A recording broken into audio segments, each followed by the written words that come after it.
Welcome to Interian.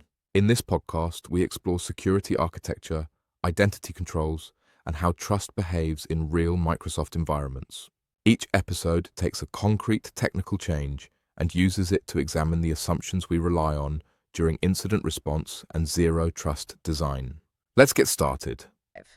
Today, we're tearing into a seemingly small technical change coming to Microsoft Entra ID in February 2026. On the surface, it just sounds like a minor update. They're replacing the Revoke MFA Sessions button with a new one called Revoke Sessions. Right, sounds like just a wording change. Exactly. But if you're in security, especially incident response, you know this is a huge deal. This isn't just a name change. It's Microsoft finally fixing a really dangerous misunderstanding that's existed for years. It's an admission, really. An admission that we all thought we were killing an attacker's access, but we weren't. We absolutely were not. So our mission today is to dig into this revocation fix and then use it to talk about the much bigger issue it exposes. Which is the real-world limits of conditional access. Why it isn't the silver bullet a lot of people think it is. We're going to get into the specific ways attackers bypass these policies, because understanding where your controls stop is, well, it's the only way to build a zero trust architecture that actually works. So let's start with the old way, the legacy behavior. An account gets compromised, and the first thing an admin does is hit Revoke MFA Sessions. The big red button. The big red button. The assumption was that contains the threat. But what was actually happening under the hood? Well, the expectation was containment, total lockout. The reality was very different. That old action only reset the per-user MFA state. So it only affected the next sign-in. Exactly. If an attacker already had an access token, if they were already inside SharePoint or Outlook, that token was often still completely valid. It just kept working until it expired on its own. Right. The issued token meant access was preserved. We saw this over and over in incidents. An admin would revoke the session, check the box, and think they were done. Meanwhile, the attacker's still in there pulling data. Still operating with a valid, unexpired token. The containment action just wasn't doing what everyone thought it was doing. So why did that button with that name exist for so long? It feels like it created a really profound false sense of security. It did. And I think it speaks to how these huge identity platforms evolve. I mean, the original purpose was probably very narrow, just for MFA setup issues. Not for a live fire incident. Absolutely not. But in a real incident, a lost device, a successful phish, it failed. It wasn't terminating the session. It was just changing a flag for the next time someone tried to log in. Okay, so let's jump ahead to February 2026. What does this new Revoke Sessions action actually do? It finally does what we always wanted it to do. It aligns the behavior with the security expectation. It kills all the active user sessions. Everywhere. All devices. All devices, all applications. It forces a sign out across the board, and this is the critical part, it invalidates the underlying refresh and access tokens. It clears the entire auth state. So the session is just dead. The session is dead. And this whole situation, this change, it really exposes a much broader truth we have to internalize. Which is? Conditional access and MFA, they are fantastic controls. But they primarily protect the moment of authentication, the point of token issuance. They don't really govern the lifetime of that token once it's out there. Precisely. And that's the perfect pivot. If the fix solves the lifetime problem, now we have to look at where the issuance itself breaks down. And that brings us straight to conditional access. Right? So conditional access is, it's rightly seen as the core enforcement layer for zero trust. It's the policy engine. It takes in all the signals, who the user is their device compliant, where are they, and makes a decision. It makes a decision before it grants access, before it issues that token. It sounds so comprehensive. So let's unpack this. Why isn't it the airtight security control that so many admins believe they've built? Where does it fail? The failure almost never comes from bad policy logic. The policies themselves can be great. The failure lies in the exclusions. Things you have to leave out. Things you have to leave out for Entra ID to even function. Certain system services, authentication endpoints, they have to be excluded from CA evaluation just to keep the lights on. And those necessary gaps, those are what attackers go after. And how do we even spot that in the logs? I mean, if a policy isn't being applied, that's the thing you need to see, right? That is the number one thing. You have to hunt for a sign-in log status that says, not applied. Not applied. When you see that on a successful sign-in, it means the entire policy engine was just skipped. It didn't pass, it didn't fail. The check was bypassed completely because of an exclusion. An exclusion on the client app or the resource they were trying to get to. Exactly. And you have to understand the order of operations here. If the resource is excluded, let's say it's a critical API, then no other CA policies matter for that sign-in. Your device compliance policy, ignored. Your MFA policy, ignored. Because the first check, the resource check, let it through. Access was granted because of implicit trust in that exclusion, not because you met the explicit requirements of your security policies. Okay, so if not applied is the smoking gun. Let's talk about the specific ways attackers trigger it. The sources really highlight how they abuse implicit trust. They do. And the biggest vector by far is abusing the trust placed in first-party Microsoft clients. So things like Outlook or Teams. Outlook, Teams, the Graph client itself.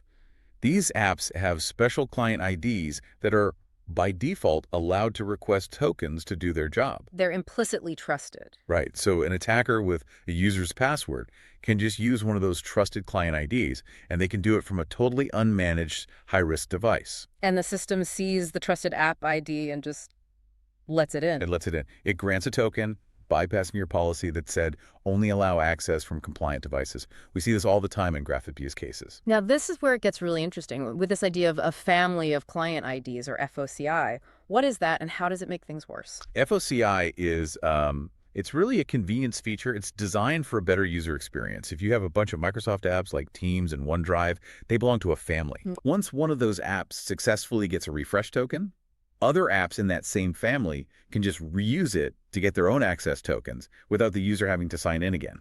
Wait, let me get this straight. An attacker could use compromised credentials to sign into, say, Teams from a browser, which maybe only requires a simple MFA push. A low bar, yes. They get that refresh token, and then they can use FOCI to pivot and get an access token for something sensitive like OneDrive. Without ever having to re-authenticate or satisfy the much stricter policy you have on OneDrive that requires a compliant device. Wow. Exactly. The token renewal doesn't re-trigger CA because the initial auth was considered valid. So FOCI massively increases the blast radius of just one compromised token. That's a huge blind spot. It is, and it gets even more granular. You mentioned the CA evaluation is per resource, not per scope. Yeah. Why is that distinction so critical? This is a detail that trips up a lot of architects. OAuth, the protocol, is built on scope-specific permissions, like mail.read. But conditional access doesn't look at the scope. It looks at the entire resource, the API endpoint, like Microsoft Graph. So if you exclude the Microsoft Graph resource from a policy, maybe for some service account, you are implicitly excluding every single OAuth scope for that resource too. Ah, I see. So even if I have a policy that's super strict for a dangerous permission like directory, read write, if the graph resource itself is excluded, my policy is useless. It's completely ignored. And that's a common way directory data gets exposed without meeting any of your security controls. Beyond these sort of design weaknesses, what are the more advanced attacks you see targeting the trust models themselves? Well, we have to talk about primary refresh token abuse, PRT abuse. A PRT is basically a golden ticket on a Windows or iOS device that proves its identity and trust. Device's identity. The device's identity. So advanced attackers, you can see this in AMIRI, ATT, and CK, they will target the PRT itself. They'll steal it or they'll forge a device identity. And if they can trick Entra ID into thinking their malicious machine is actually one of your trusted corporate laptops, they bypass every single CA policy you have that relies on device trust. It's a full bypass. And when you combine that with phishing kits that steal the session token after the user completes MFA, you're looking at the highest level of threat. Okay, so we've laid out all these risks: token flaws, the not applied problem, FOCI, PRT abuse. I think the knee-jerk reaction for any admin listening would be, I need more conditional access policies, I need to lock this down. And that is the absolute trap to fall into. Right? You cannot fix a structural weakness by just piling on more CA policies. All you do is create more complexity, more technical debt, and probably more accidental exclusions. So what's the answer? We have to shift our thinking. Conditional access is a control layer. It is not a security baseline. What's the difference? A baseline comes first. Strong baseline means establishing minimum acceptable configurations for your endpoints, your identities, your apps, patching, OS hardening, good identity hygiene. You have to do that before you even think about CA. So CA is there to enforce the decisions you've already made about what's trustworthy. Exactly. Yeah. It's the gate, not the entire castle wall. Yeah. It should enforce things like, you can only access this from a device I know is compliant. It should not be used to paper over the fact that you have identities with way too many permissions. That just leads to more exceptions and a bigger attack surface. So connecting back to that 2026 fix, If monitoring the session and the token is so critical, what are the actionable steps teams should be taking right now? Okay, first, you have to actively monitor and alert on any sign-in that has that not applied status. If a privileged user is signing in and bypassing CA, you need to know about that immediately. Right. Second, you need to hunt for unusual token usage. Is a refresh token that was issued in New York suddenly being used by a different client app in Eastern Europe? That's a huge red flag for token replay or FOCI abuse. And finally, Finally, you have to reduce the blast radius by design. Audit your permissions constantly. Apply the principle of least privilege so that if a bypass does happen, the attacker gets as little as possible. so this has been a real deep dive. We've covered the long overdue session revocation fix that's coming in 2026, which finally gives us real control over token lifetime. And we've walked through all the reasons why conditional access, as powerful as it is definitely not an infallible safety net. It's not. And if we connect this to the beta picture, I think the takeaway is that real zero trust isn't about buying a product. It's about building on a strong, verified security baseline first, Establishing what is fundamentally trusted. and then applying CA as that deliberate enforcement layer on top of that established trust. Which brings us to a final provocative thought for you, the listener, to take away. This whole conversation really hinges on the importance of that baseline. So for your organization to be truly secure, you have to ask yourself a hard question. What's the difference between the industry standards, like the CIS benchmarks, and Microsoft's own security baselines? And more importantly for you, where should your proactive baseline configuration end, and where should your reactive conditional access policy begin? Getting that line right is the key to making sure these gaps we've talked about don't become your next breach. That brings us to the end of this episode. If there's one takeaway here, it's that real security doesn't come from a single control or a clever policy, but from understanding where trust actually begins and where it quietly ends.